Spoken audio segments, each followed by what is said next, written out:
Oleh karena itu, ia menawari saya pekerjaan itu. Rekrutan honorer ini merupakan kasus KKN yang jelas dan contoh kolusi. Meskipun demikian, saya mau menunjukkan bahwa Pak Calvin tampaknya tidak mempekerjakan honorer ini karena alasan keuntungan pribadi. Yang dilakukannya, sebaliknya, adalah menggunakan wewenang dan kemampuan untuk memanfaatkan dana pendapatan asli daerah untuk membantu dua kenalannya yang sedang kesulitan. Gimana kasus kedua tentang calon wali kota di Kupang yang menjanjikan ratusan posisi honorer baru pada waktu pemilihan. Contoh yang kontras diberikan kepada saya oleh direktur sebuah lembaga anti korupsi di Kupang.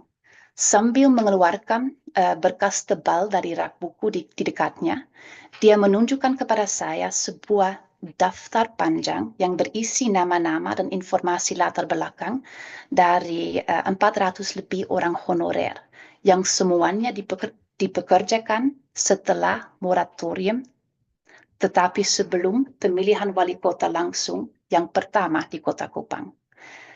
Para honorer ini dipekerjakan oleh wali kota lama, Pak SK Lerek.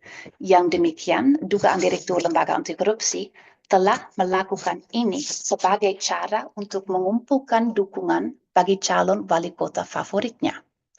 Penerimaan para honorer ini, yang semuanya harus didanai dengan pendapatan asli daerah, yang karenanya tidak dapat digunakan untuk proyek-proyek lain, tidak punya hubungan dengan kebutuhan departemen, tegasnya, tetapi semuanya berkaitan dengan pemilihan umum yang akan datang. Dengan menentang larangan perekrutan dan menghadiahkan ratusan posisi honorer, wali kota itu berasumsi bahwa dia akan mengamankan suara dari para honorer yang baru. Pengangkatan honorer ini, menurut dugaan direktur lembaga anti korupsi, tidak ada hubungan dengan keuntungan orang lain, tapi lebih kepada keuntungan calon wali kota. Jadi karena itu, sebagai kesimpulan, contoh-contoh ini menunjukkan kontur budaya pemahaman orang Kupang tentang kebaikan pemerintah vis-a-vis korupsi. Karena meskipun kedua contoh perekrutan honorer merupakan praktik ilegal, hanya satu dari keduanya yang mungkin dipandang sebagai KKN menurut pendapat umum.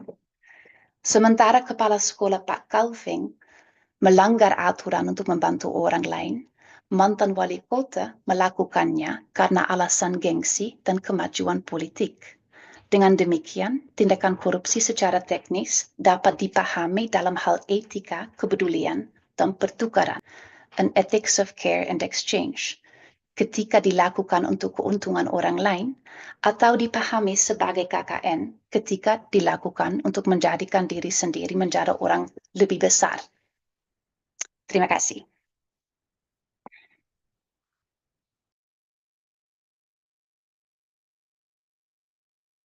Okay, thank you very much, Sylvia. And the next presenter, Pak Ronald, the floor is yours. Okay, thank you, Mrs. Nela. Good morning, everyone. Good morning, Ibu Sylvia. Good morning, Mrs. Abdel. Mr. Abdel, sorry. I want to explain the problem of corruption, especially in the perspective of social development.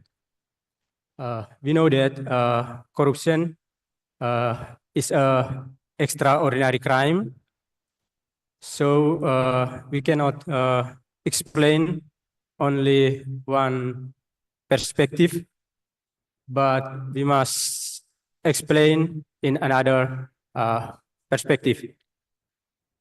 From a social development perspective, corruption is a pathology or a social pathology or social problem. Corruption is a direct impact on increasing poverty, rise in a country, and causes various social inequalities.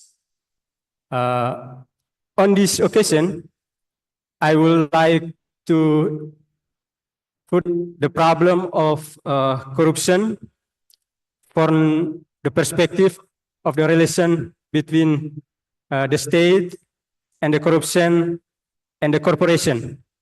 They construct the board of various acts of corruption.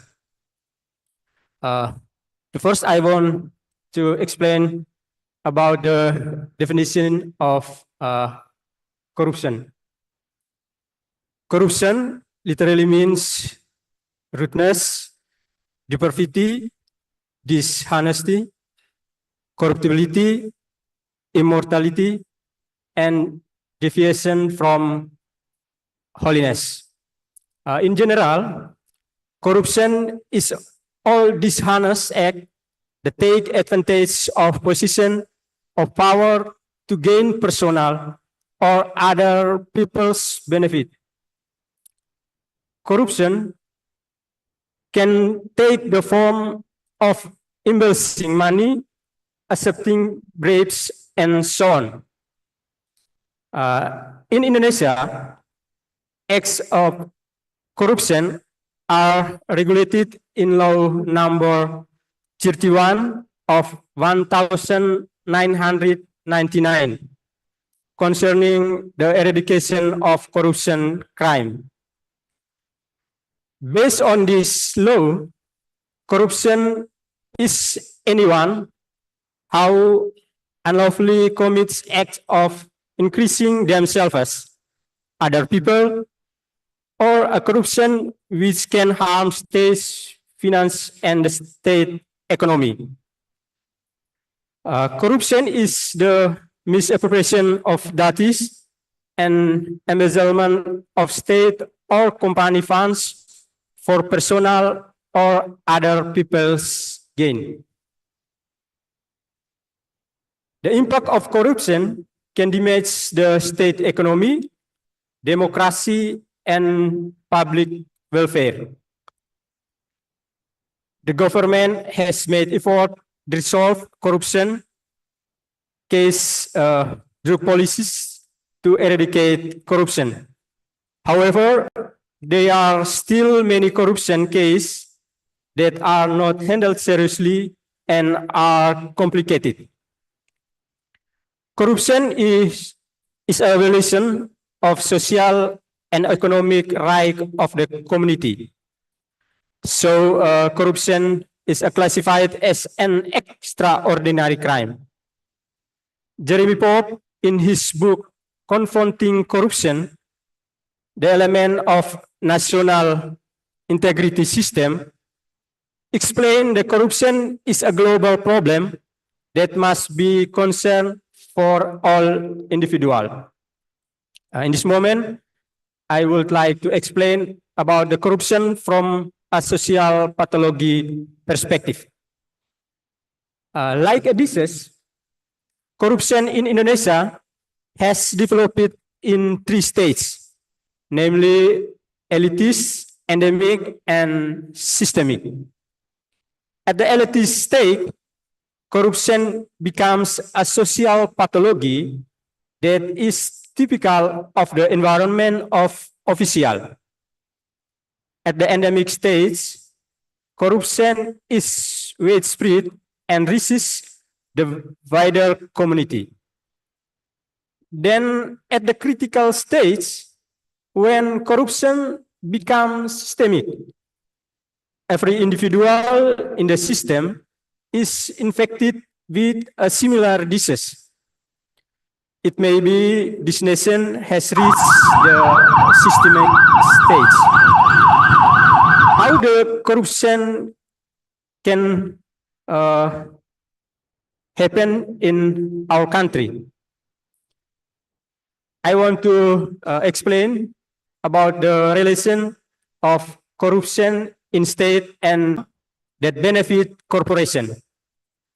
The state is primarily related to policy making, both formal policies and budget policies. Corporation support campaign funds during election for political elites, and they will gain profit through government project. The exits of conspiracy between the state and corporation cause welfare it not increase. Then how to overcome corruption through a social development perspective? Eradication corruption with a social development approach. First, through socialization and internalization starting from within the family to the wider community. In families, children are educated to instill an anti-corruption culture. And in schools or university, anti-corruption education courses are held. The second, through community empowerment by strengthening institutions from the regional level to the central level. Empowerment is carried out about strengthening the economic base of society, which is run transparently and sustainable. Meanwhile, it's related to strengthening institutional capacity by prioritizing the principle of openness or transparency from planning to evaluation. And the third, involvement of the private sector, both NGOs and religious institutions, to instill an anti-corruption culture. This can be done through anti-corruption movement ranging from communities to wider society. And the fourth, evaluate the election system so that it's not incurrates costs. The high cost of election causes and conspiracy between political elites and corporation, which of course will have an impact the various government program that cannot solve society's problem. And last, corruption has taken root in every level of society and is difficult to eradicate. However, through the involvement of various elements of society, corruption can be overcome. This can be done by reinstilling an anti-corruption culture from within the family to the wider community. Okay, that's my review regarding the problem of corruption from a social development approach. Hopefully, what I have described can help to eradicate corruption in our environment. That's all. Thank you. Thank you, Pak Ronald, for the presentation about corruption from the perspective of social development. And the last, please welcome Pak Abdel to present his presentation about corruption from the perspective of law enforcement. Thank you. Thank you. Shall I share or I can share? Okay. Thank you. Unlike Sylvia, I do not know Indonesian except for apa kabar. But mabuhay, mabuhay from the Philippines. My name is Abdel. Thank you so much for inviting me. I'd like to thank my my friend Rosa, my co-fellow in the Equity Initiative for this opportunity. I'm a lawyer by profession, so and as generously introduced earlier, I have significant experience and again research on this topic, and so I'm going to present to you in the brief amount of time on the Philippine situation and the law enforcement aspect. Okay, so here I go. So this is me once again, just to introduce myself. I am currently in Cotabato City. No, just like the previous speakers before me, we all talk about, and even Sylvia, I think we all talk about how we can combat corruption. And interestingly, this is not a problem that is that is a modern problem, not like, for example, online sexual exploitation of children, or maybe digital piracy, no? But corruption, graft corruption, plunder, this has been documented in most countries. And the picture you see on my screen is the Philippines' national hero, Dr. Jose Rizal.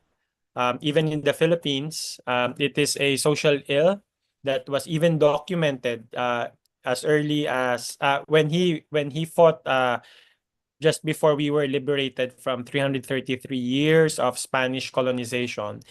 He wrote two books which are widely read, no, which is a required reading for us for before we finish our high school education, our secondary education. Wrote Noli Me Tangere in 1887 and El Filibusterismo when he was both in exile, no.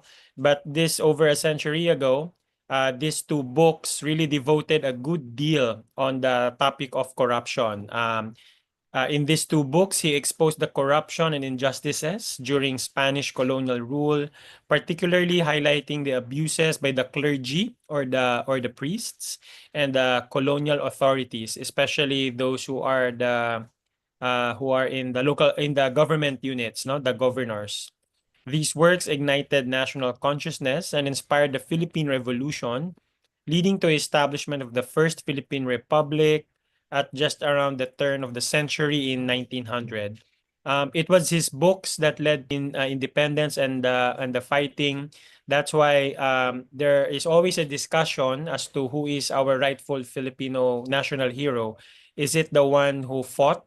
Because there were so many lives, there were so many generals who stepped up and fought against like physically, or is the pen mightier than the sword? So I just like to give everyone also the same context, just like any country in the world, there is documentation, and this is I guess the best documentation for the Philippines, no? So what is the role of the law in in the law? So the law shapes society by establishing norms and standards that people recognize and follow, enforcing compliance through both moral persuasion and punishment.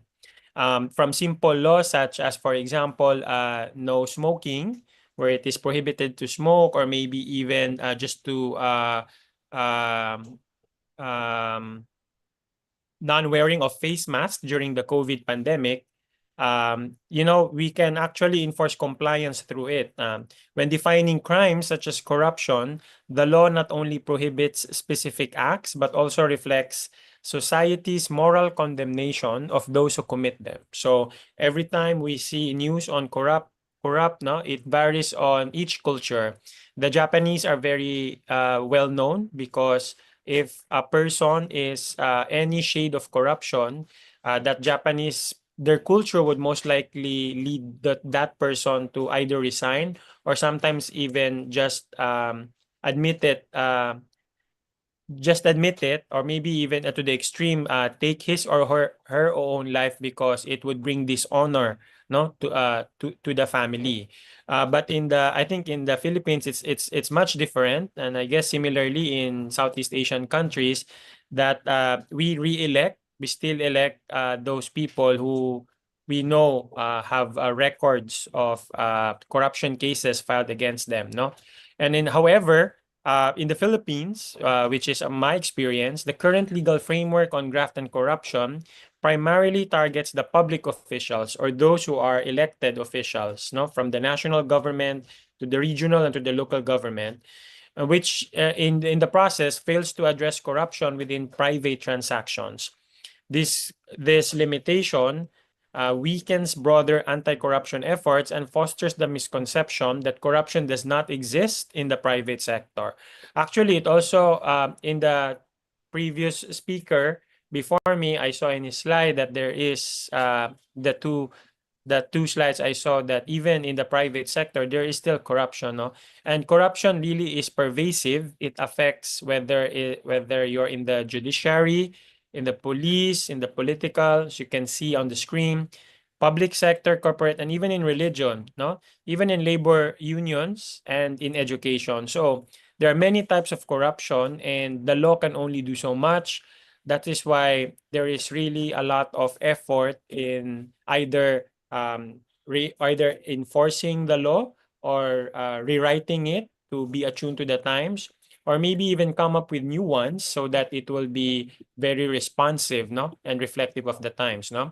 For my next 3 slides, I'd like to provide the Philippine context, the Corruption Perceptions Index, the latest data, and high-profile corruption cases, which is the talk of the town, no, the entire country, because it involves the previous president, President Rodrigo Duterte, and our current vice president, his daughter, no? And then anti-corruption measures in the area where I am from, no? So in the CP, the Corruption Perceptions Index, this was recently released, I think, in the past 2 weeks, in which the Philippines was slightly improved its position on the Transparency International CPI, ranking 114th out of 180 countries with a score of 33 out of 100. While this is a rise from last year's 115th position, yet the score remains below the global average of 43, which indicates that there is still persistent corruption issues in the country. So in this index, they usually have indicators, and and a lot of it is really, no, the Philippines fails in most of them, no. I think there were 4 indicators used by Transparency International. And then the trend for the Philippines is still a steady from 30s, no, since 2012, no. So which is really not good. So we are not much different, Indonesia and Philippines, with respect to high-profile corruption cases, because corruption can be committed every day.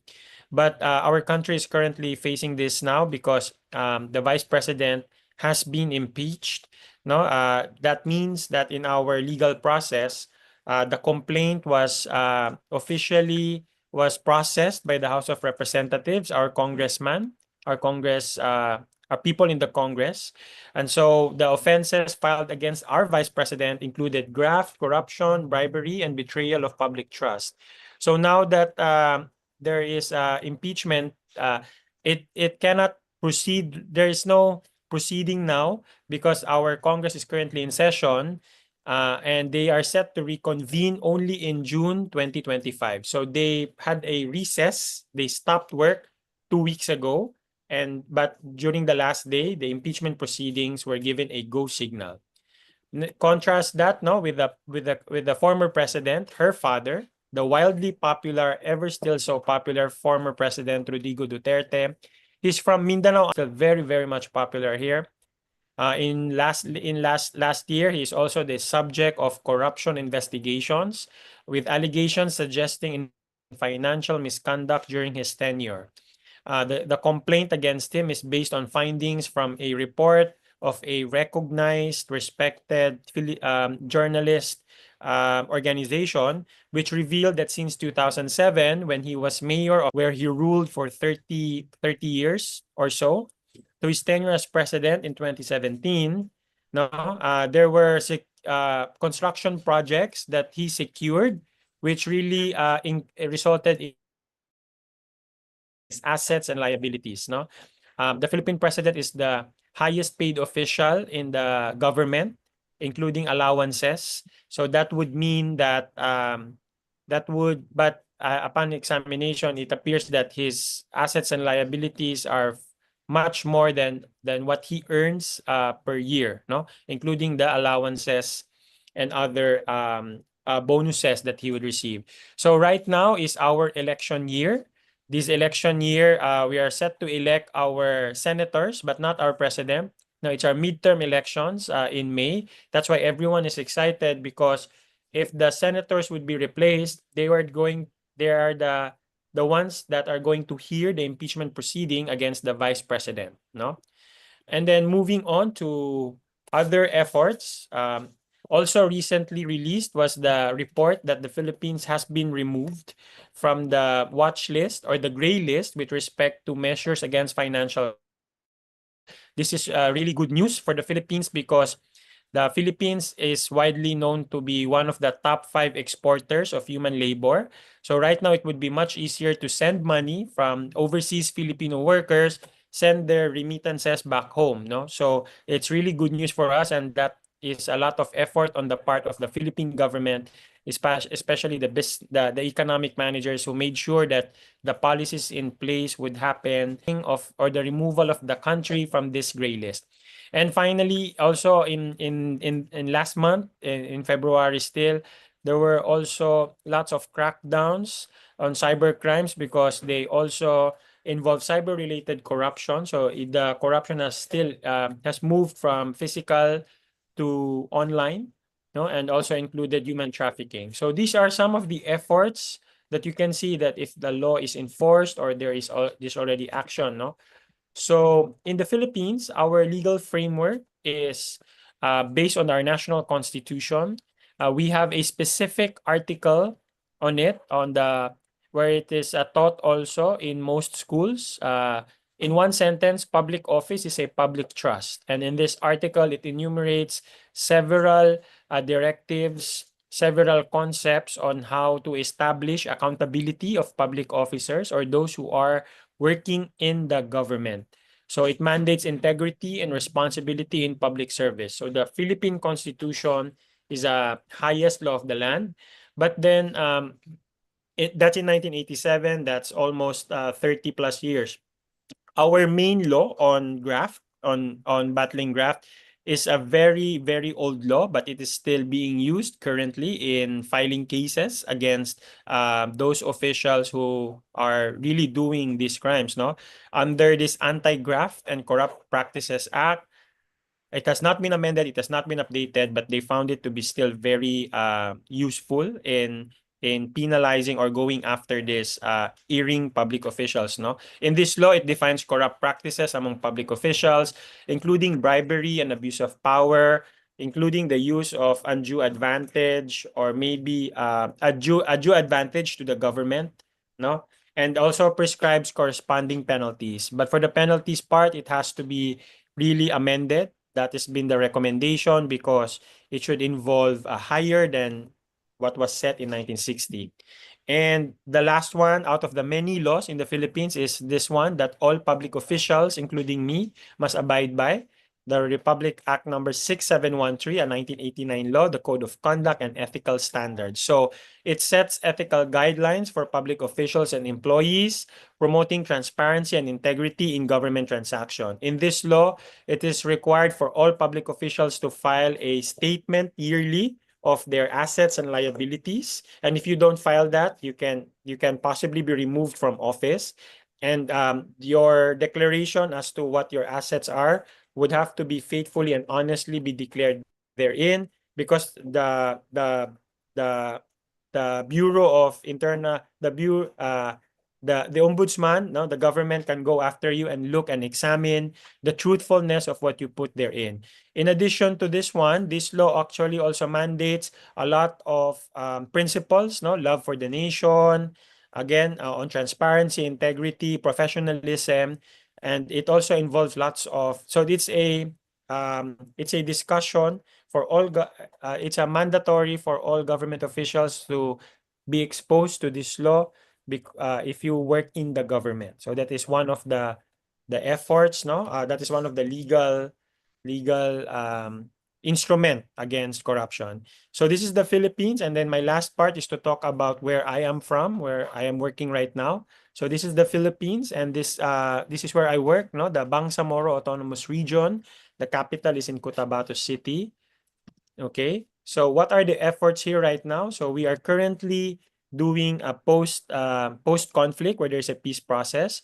And I'd just like to highlight 3 transparency standards with 75 LGUs in 2019, 66 in 2020, and 102 in 2021, adhering to the full disclosure policy. So it's not easy for Philippine local government units, more so in our region.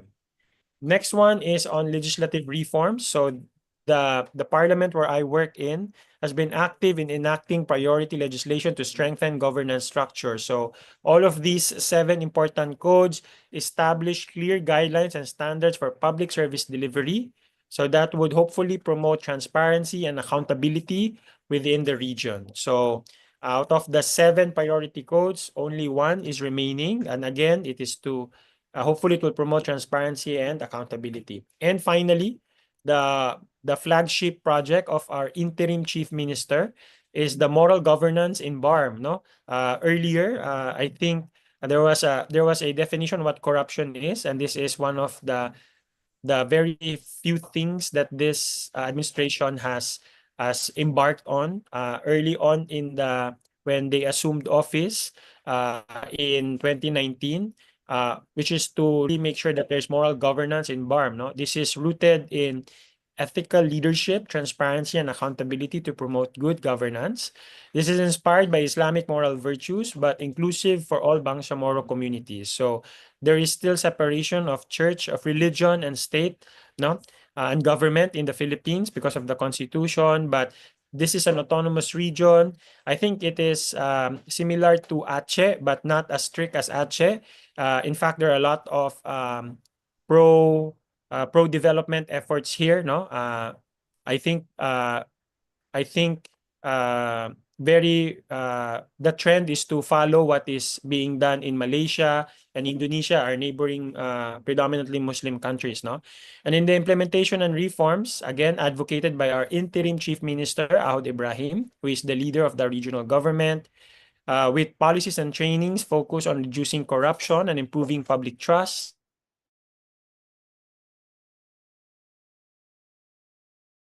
Development. So the first parliamentary elections will happen this year. So it would be very interesting how the local, me also as a constituent would vote for the current administration's efforts, because I think that would either be an embrace or a rejection of the efforts of moral governance. And this is a policy that is already found in the law. And again, so many policies on moral governance, no? And really is, I don't think we can really find solution. Lots of stuff on, or I don't think there's one way to combat corruption. It's really either systemic or it's really so endemic. But there are still those of us who work to overcome corruption and believe it is possible. So this is from, if you are a Star Wars fan, I hope you do know her, no?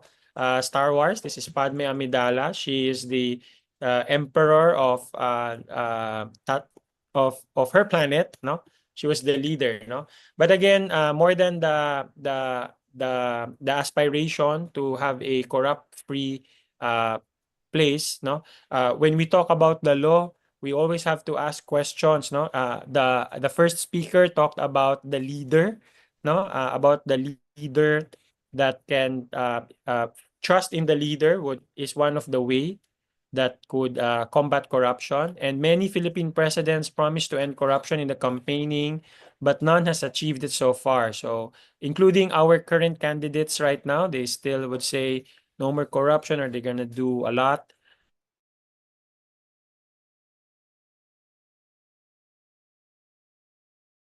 At eradicating corruption, no? For example, he suggests lifting the bank secrecy law. So we have a bank secrecy law in which you cannot just look at the bank amounts of anyone, whether you're in government or not.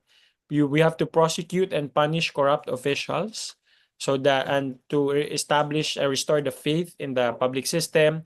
We need to increase government transparency, because right now there are billions of funds that are being used that are not transparent.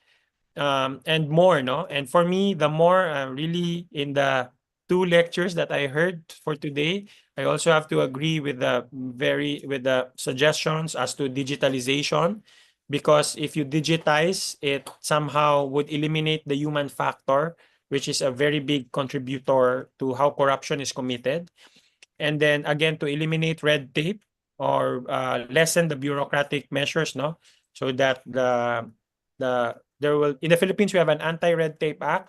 No, we are required to wear, if you're a government official, you are required to use to wear your big IDs. It's as big as a cell phone, 2 cell phones, so that they can identify that you are Abdul or Abdel, no, and many more. Okay. So that ends my presentation. Maraming salamat. Terima kasih.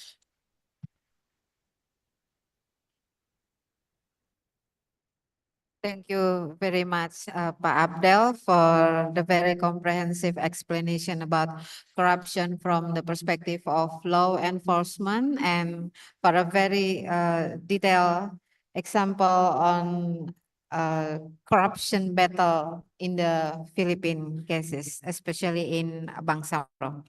Okay, ladies and gentlemen, now we're going to have 2 sessions of questions and answers with all the speakers, with Ibu Sylvia, Pak Dens, Petronela, and Pak Abdel.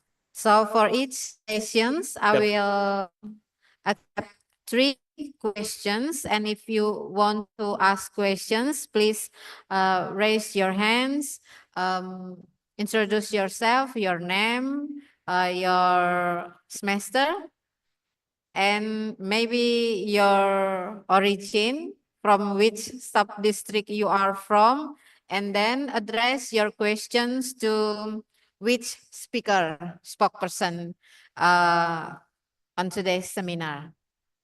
So for the first session, who would like to ask questions maybe? Yeah, please.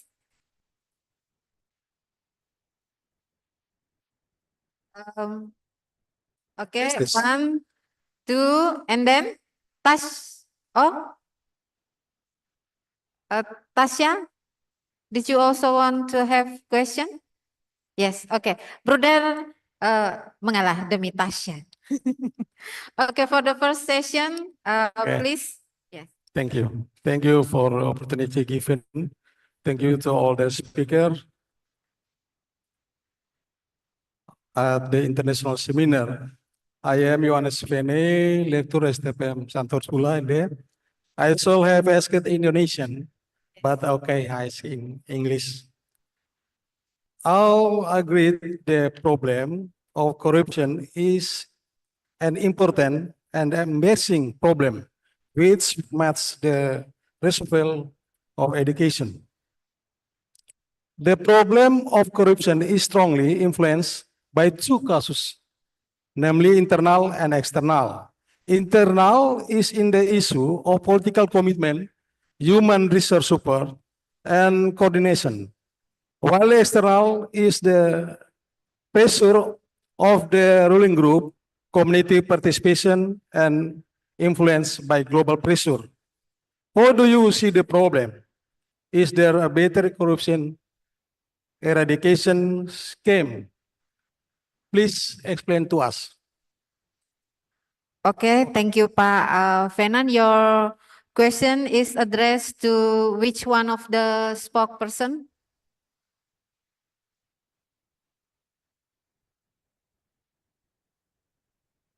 Pak Fian?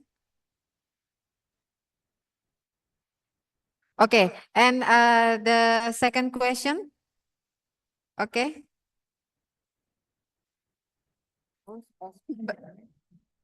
Good morning, everyone. Thank you for the opportunity given to me. Allow me to introduce myself. My name is Anastasia Sargaling, in the 6th semester of the public administration. I confide this question to Miss Sylvia.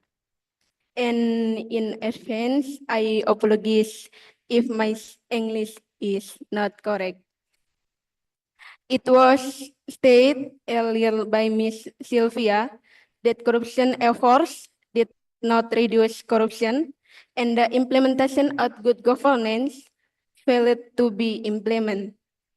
This is due to collusion or relationship between perpetrators of corruption. Based on these two things, what do you think the Indonesia government should do so that these problems can be resolved? That is all, and thank you. Okay, thank you very much, Tasha. Before we continue to the third question, the first question is from Pak Fenan. Pak Fenan asked to all the spokesperson about the better scheme to eradicate corruption. And then the second question from Tasha, correct me if I'm wrong. Tasha asked a question about what the Indonesian government should to better eradicate the corruption. Okay, Tasha? Yes, okay. So we go to the... Mbak Tasha's question, because to me they have some similarities. So Pak Fenan, I think, correctly describes corruption as both an internal problem and as an external problem. And he asks if there is a better approach to the eradication of corruption. And I think that has to do with acknowledging the fact that corruption has external dimensions and internal dimensions. When I say external dimensions, I am thinking of global international ideas or definitions of what corruption is. The abuse of public office for private gain, for example. And by internal aspects or dimensions, I think maybe a little bit similar to what Mr. Abdel was talking about, the fact that corruption has been around for a long time and that corruption happens everywhere, in every country, in every cultural context. So to come up with a good corruption eradication approach, I think it is not enough to just listen to international approaches with definitions that might not always be suitable to cultural context, but to also listen to and take seriously those internal dimensions. What does corruption mean in the Philippines or in Japan or in the 1800s or in the 21st century?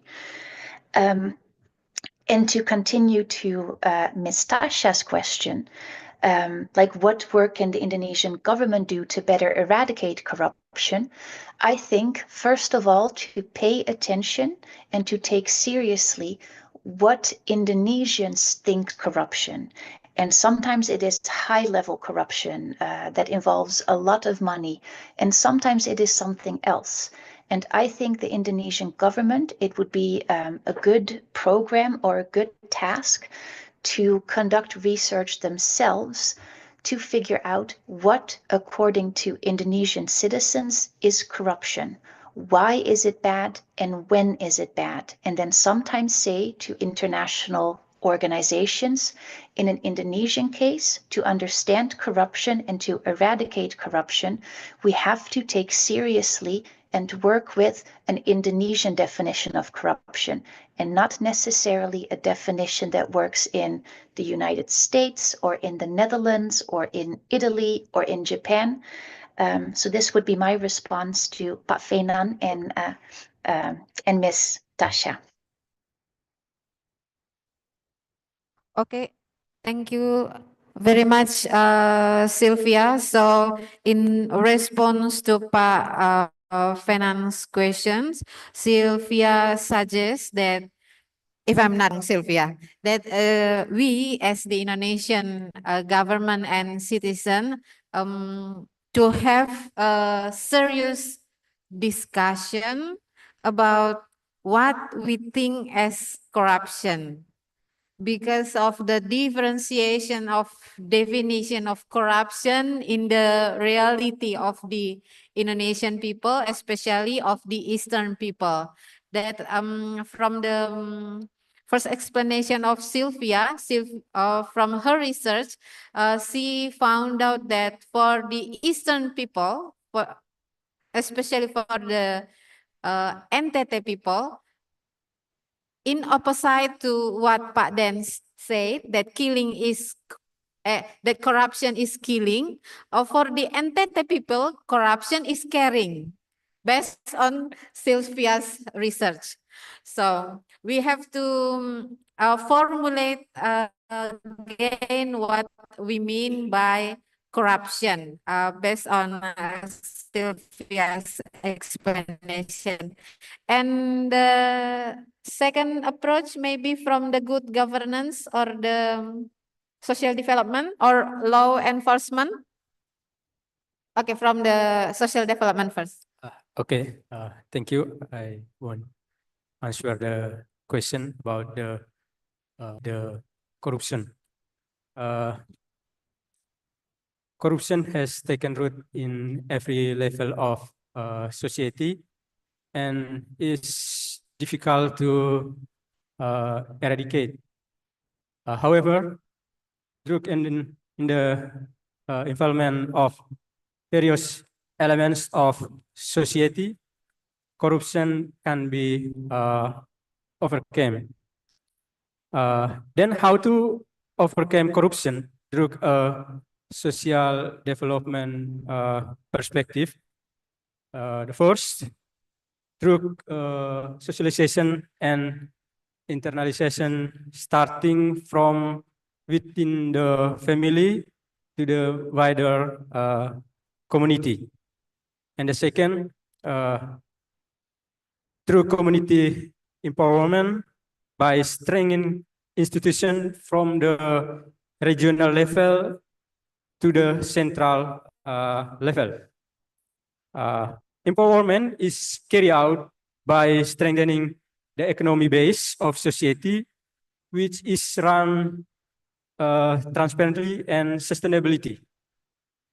And the third, involvement of the private sector, both NGOs and religion institutions, to instill an anti-corruption culture.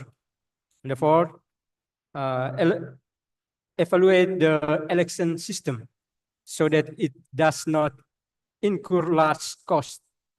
The high cost of election causes conspiracy between political elites and corporations, which of course will have an impact on various government programs that cannot solve society problems. Thank you. Okay, thank you very much, Pak Ronald. So Pak Ronald explained about the eradication of corruption from the perspective of social development using the mechanism that is used by the social development actors to eradicate any problems in the society.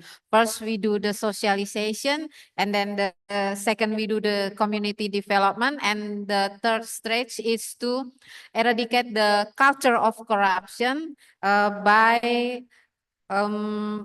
gathering the NGO and the religion actors to fight against the culture of corruption.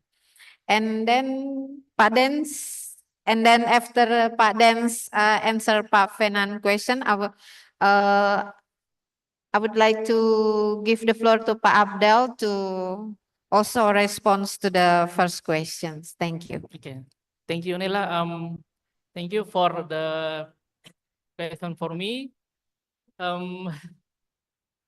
It's so difficult to answer your question, and I'm trying to three solution internet government. First, make better system monitoring and supervision. And I think monitoring and supervision make me official working is good. And I think a government job is not difficult because the job description is very specific. Follow the law, and two, make better public service. And if you make complete public service in government institution, which private institution make fine by private institution must better public service. And three, I have solution about how eradication corruption. We make leader strong, and I think if you have a leader strong, we must to trust, we must to working in the government better, good, the service will good, and second must give a job description will end correct. Thank you very much. Okay, thank you very much, Pak Den. So according to Pak Dens, from the perspective of good governance to eradicate corruption, we can do, first we create the system and then we monitor.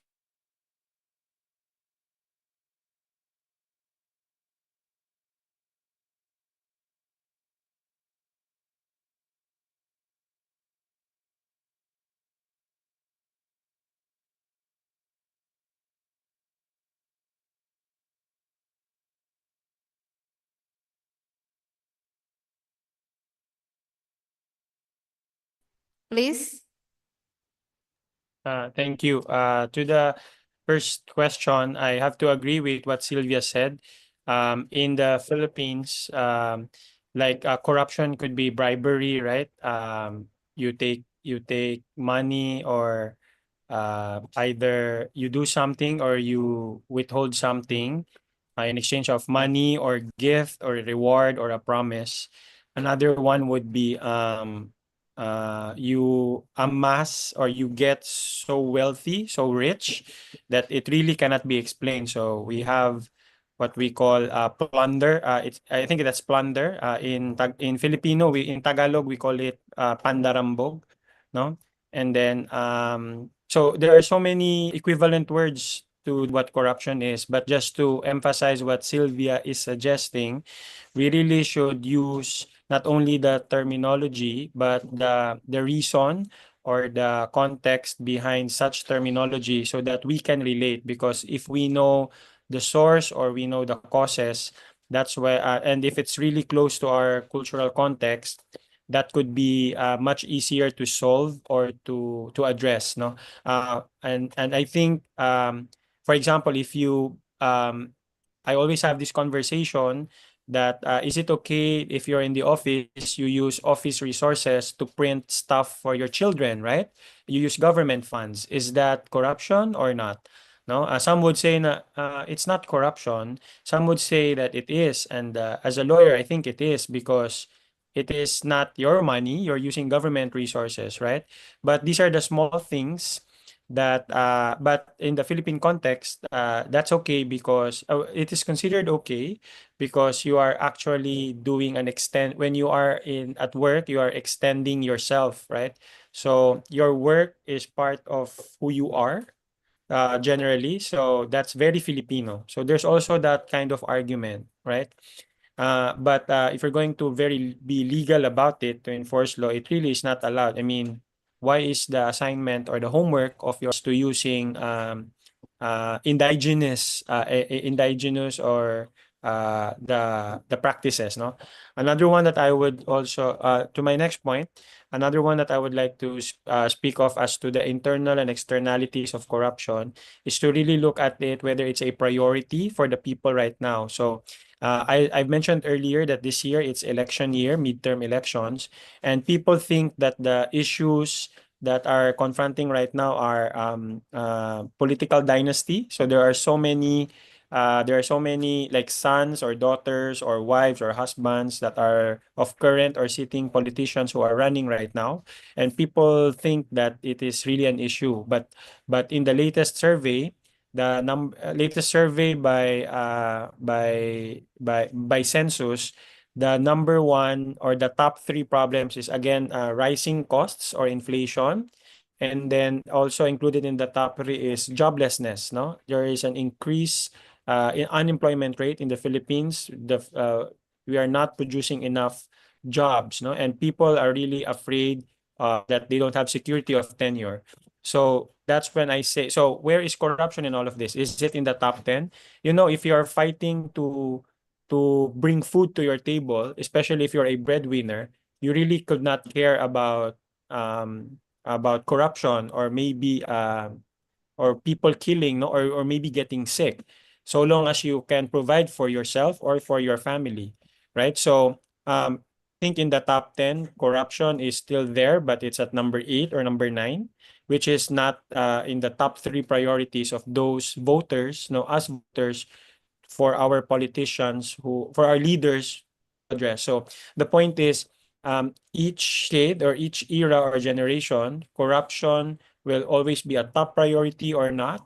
But one way to address that is to have it like a clear, consistent, there should be a clear agenda or policy on the part of the government to address it. There should be like a plan for each country, and that should include combating corruption, so that whether it's a priority for this 5 years or not, or it's a top priority, at least government would still be given direction or could still plan out on how to address and combat it.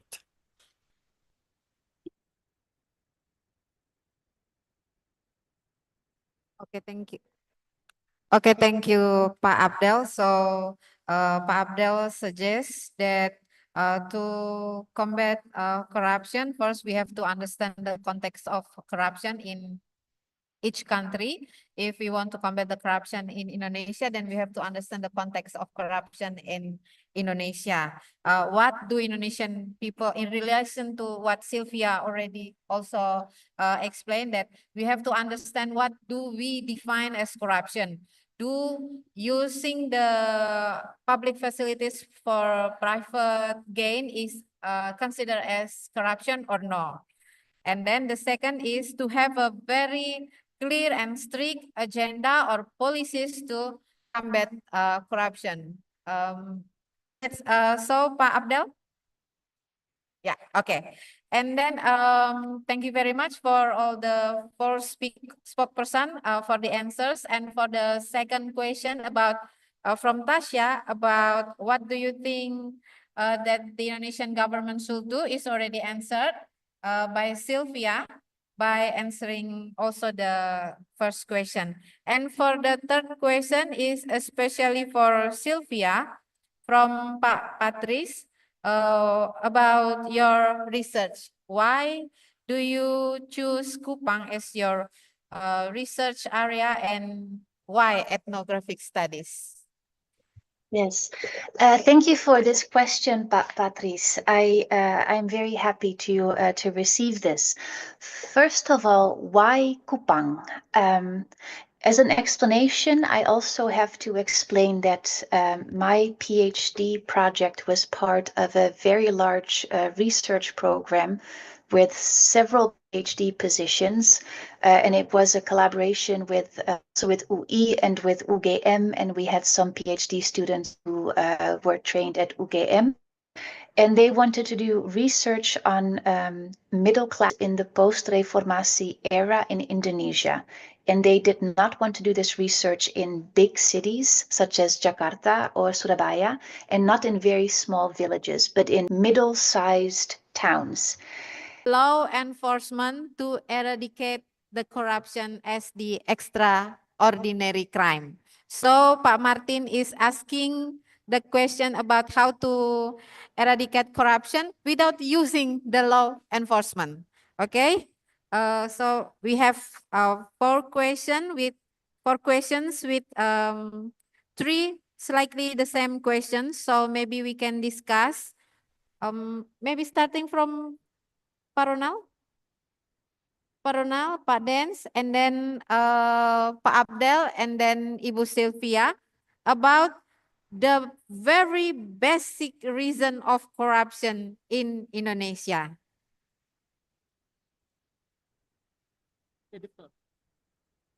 Oh, so they say ladies first, Ibu Sylvia.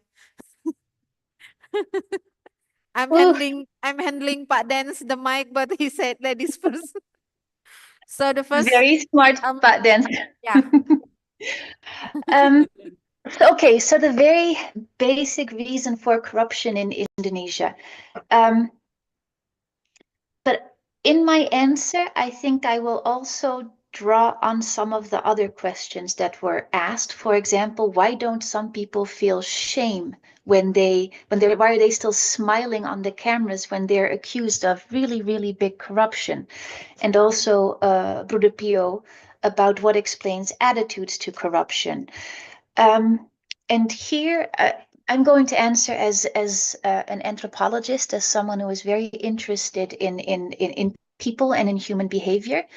And maybe this is something that sounds familiar to many of extra hardships, but to try to create the possibilities for a better life. If our leaders, if our government is not doing that, then I think sometimes certain kinds of corrupt behavior can happen.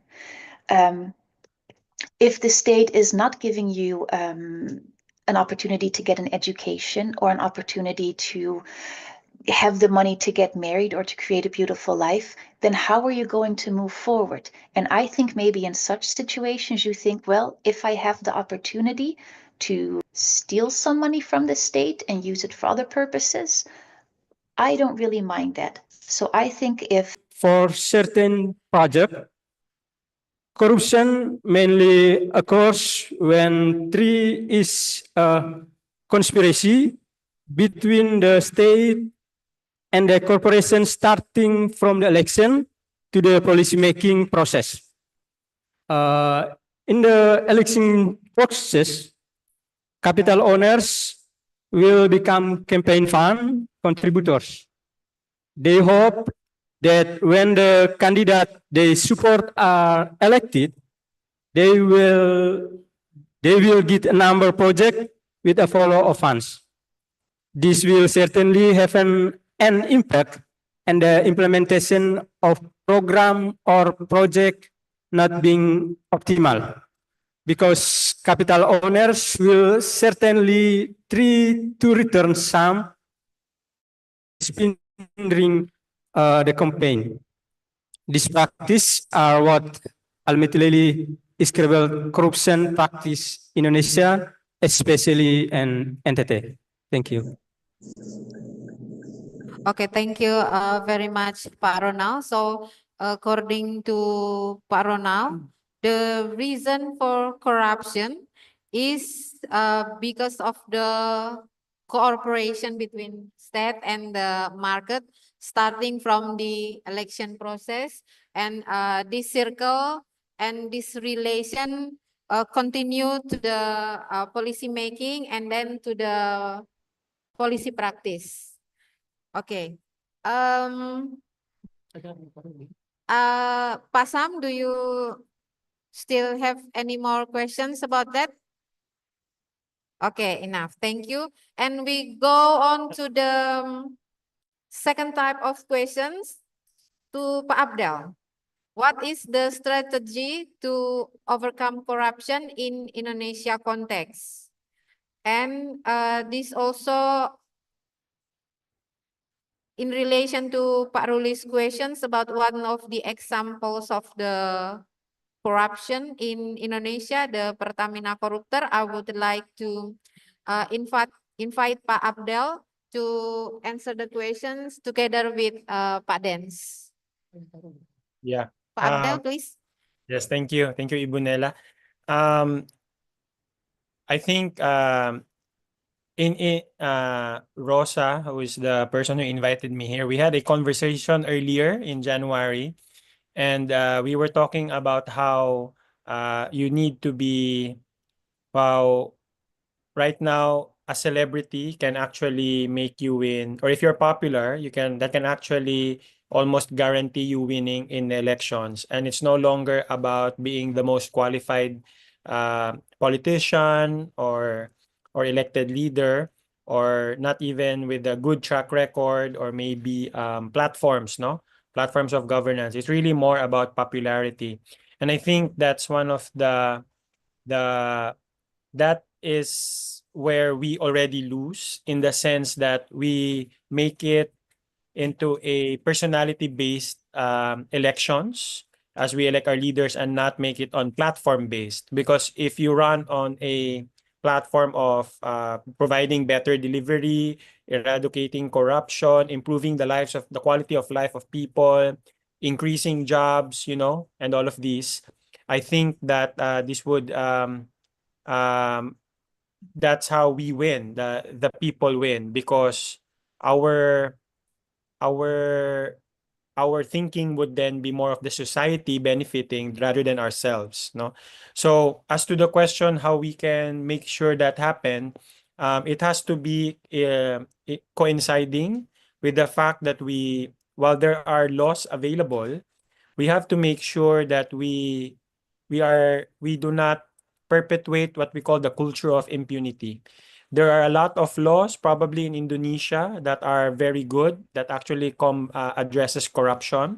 But then if we don't see more of these corrupt officials being put into jail, or being filed cases against, I don't think people would see that it's okay, they can go away with it, no? And I think, unlike in other countries in which, like in Europe, or even in Japan, I think, no, wherein when you file a case, it's usually the scales of justice are really fair, no? Like the lady of justice. But in developing countries like the Philippines and Indonesia, I don't think it's the scale is still equally, no? It's always not in favor of those who want to see this corrupt official. So when we say culture of impunity, we have to be loud, we have to be angry about and address our anger to these corrupt officials, and never let them win again in elections, no?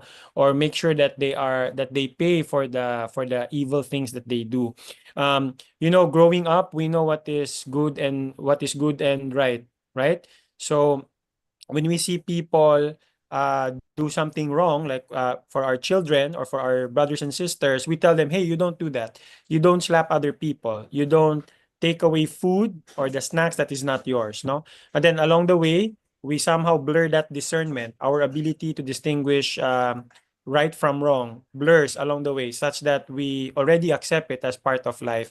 And I think we have to really, and that is where we have to identify and see where we lose that discernment. Because whether stealing 1 peso, 1 rupiah, 1 rupiah or 1 Philippine peso, or 1,000,000 rupiah, it doesn't matter the amount, no? Stealing, whether 1 peso, is still stealing, right? It doesn't matter if you're corrupt for 10,000 pesos or millions of pesos, that is still stealing. That would still be corruption. Yeah, so that's my answer to that one. To the other question, the best way without the law enforcement, in the Bangsamoro area where I work right now, I did mention earlier on the use of trainings focusing on reducing corruption, but the other element is on also to improve public trust. I think that's where we also would want to win, that we are able to gain the trust of the people that we are serving, our constituents. So it's not enforcing the law, but the training or targeted trainings on good ethical practices, no? That these are, because again, we know what is wrong from right. And even though we've lost it, we need to be consistently and conscientiously be reminded of it, even though we're already adults, we're already adulting, because that is one way that we can really see that you don't need the law to be enforced. That's actually one way to penetrate, because if you change the mindset of the people, it can really, you don't need to, they themselves would police, they themselves would police good behavior, and this could really spread to other people. So that would be my suggestion, based on the BARM context, on the focus on giving more training on this aspect. Okay, thank you very much to Pak Abdel. So, according to Pak Abdel, that the first one of the strategy that we can do to overcome corruption in Indonesian context is by building the culture, the ability to distinguish between right from wrong, and then to speak about it openly. Is it like that, Pak Abdel? Yeah, we have to Or- really make our leaders pay, no? We have to make sure that we file cases and we monitor them and we make sure that they are really it's not just filing but ensure that all the way down to that we see to it that they go behind jail. Because if we hear lots of corruption and then we don't see people getting jailed, people would think, oh, it's okay, I can get away with it. Okay, so it's also about the strengthening the sanction for the corruptor, and about the questions using the not how to eradicate corruption without using the law enforcement is to improve the public trust. Like that, okay. And Mr. What is interesting from Pak Abdel's explanation is that law is not to be enforced. Okay. And maybe Pak Dens want to add something. I think overall we already covered the questions from Pak Sam. Brother Pio, are you happy with the answers? Or maybe you still have questions about the most reason behind the corruption? Enough? Or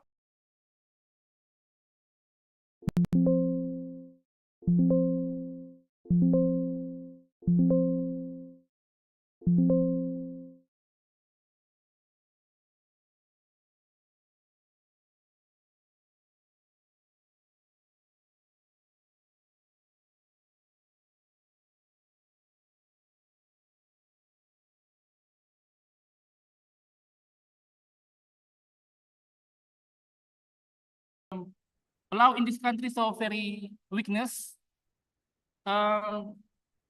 If corruptor have a lot of money, you can buy officer, and even this country corruptor can order prison room, right? Prison room, and I think in this country we have a league like English Premier League, but not literally about football, but about corruption. And Pertamina in first place. I have a solution for eradicate corruption in this country. Maybe we have to implementation of e-government, because we use e-government, we public controlling in government. Thank you, Ibu. Please. okay. Okay, so the suggestion from Pak Dens is to use e-government so everyone can see what everyone's doing with the government system. Okay, I think we already cover all the questions, and I would like to say thank you very much for all the very interesting discussions and very interesting sessions. And now we've come to the last part of the seminars, that I would like to invite all the 4 speakers to give the closing statements, starting from Sylvia, Pak Dens, and starting from Sylvia, Abdel, Dens, and Ronald. Each of you will have about 3 minutes for the closing statements. Thank you very much, Ibu Nela. So for my concluding statement, I think that all the 4 presentations today and also the discussion afterwards show the great need to address the problem of corruption, not just in Indonesia, but all over the world. Because, as Pak Dens and Pak Ronald so clearly say in their presentations, corruption increases the problems of poverty and it also increases social inequality. But as I think all the 4 talks also show, eradicating corruption or addressing corruption is not at all an easy task because it is a very complex problem. As Pak Den says, he reminds us of the different scales of corruption. And he talks about corruption at a very, very large scale. And I talk about corruption at a much smaller local scale. So first of all, difficulty with corruption is it takes place on so many different levels. As Ronald reminds us, there are also many different types of corruption. He mentions elitist and endemic and systemic corruption, corruption related to the state, to corporations, and to social welfare. Continuing that, Abdel also showed that corruption is a very complex problem because it has a very long history and takes different forms in different parts of the world. So addressing the problem of corruption is an incredibly complicated task. And what I think these talks show is that this is a task that cannot be done just by sociologists or legal experts or anthropologists, but it takes a multidisciplinary approach. And also, we might find some hope in new technological opportunities like e-government and other kinds of possibilities. And as a final thought, I would like to urge all of us to keep in mind that corruption is not just about specifying any kind of particular activity as wrong or right, or more importantly, as legal or illegal. What we should keep in mind when we think about the problem of corruption is how it relates to larger questions of what counts as the good, what is good governance, what counts as the right, and what counts as just. And by doing so, I hope that we can all learn to speak back to sometimes short and simplistic and unhelpful understandings of corruption that are being pushed on us. Thank you. Okay, thank you, Sylvia. Please give applause to Sylvia and to Mr. Abdel. Pak Abdel, please give us some thoughts. Thank you. Thank you so much, Ibu Nela. Really am very thankful for this chance to share the law enforcement perspective and the Philippine experience. Sylvia put it wonderfully in that this problem is complicated. And I think the message for all of us is how much can we tolerate what is corrupt or not, no? I mean, from small acts of corruption to large-scale corruption, which corrupt practices or which corrupt acts are we more like angry or we should be angry? And I think I've said in my position, whether it's a small one, small amount or big amount, corruption is still corruption. And we also need to look at ourselves as to how we view corruption, because if we benefit from it, I don't think that we would say that it's corrupt, right? Like if we know of someone who is was in a powerful position, and then if the benefits extend to us, like, you know, express lanes, or maybe you can put in a favor or two much easily by just one call, you just call them, no? Are you smart enough to know that that is really corruption? So I think, or are you really like, do you really look at yourself and say that I'm actually contributing to the culture of corruption in my country, in my locality? So we really also need to enforce and implement, you know, a small acts of that would combat corruption. For example, we have to make it not okay that any person who has a family or close personal relation with any public official can exploit or take advantage or capitalize this relation and then receive gifts, no, in exchange for a business, a transaction, an application, or even a request or contract with the government, no, in which that public official has the ability to intervene, or maybe it's part of his work. So these are, you know, small things that we can reflect at, even though we are not in the government. Also, the fact that is not mentioned, but is also a root or probably an expanded corruption is on nepotism. We really should also not allow anyone who is a relative by blood or by affinity, to a certain degree of these people who can actually transact with these officials. I think that we don't want to be disadvantaged, but the bigger picture should be our country should not be disadvantaged or not to our interest. No, so these are the small things that we could also reflect for today to see what is acceptable. And finally, even though it's sad that this is still a long way to battle, I think we also need to celebrate our small victories with respect to battling corruption. Every once in a while, we see a very young, charismatic leader who would really try to go against the system. And I think we should be supportive of that person. We should tell our NGOs, our civil society, non-government organizations to support these people, to support this person. The academe should also mobilize its resources to support these types of people because they also need to be sustained. And I don't think that they should be the exception, and it should be the rule that we should have more corrupt-free leaders. So that's my last statement. And thank you once again very much. Terima kasih. Okay, terima kasih Pak Abdel. And for the next concluding remarks from Pak Dens. Thank you. I want to say thank you for Sylvia and Abdul to share knowledge about corruption today. For closing statement, I want to say implementation e-government can make the government more trusted by the public. This trust, of course, comes from the application of professional accountability, all right?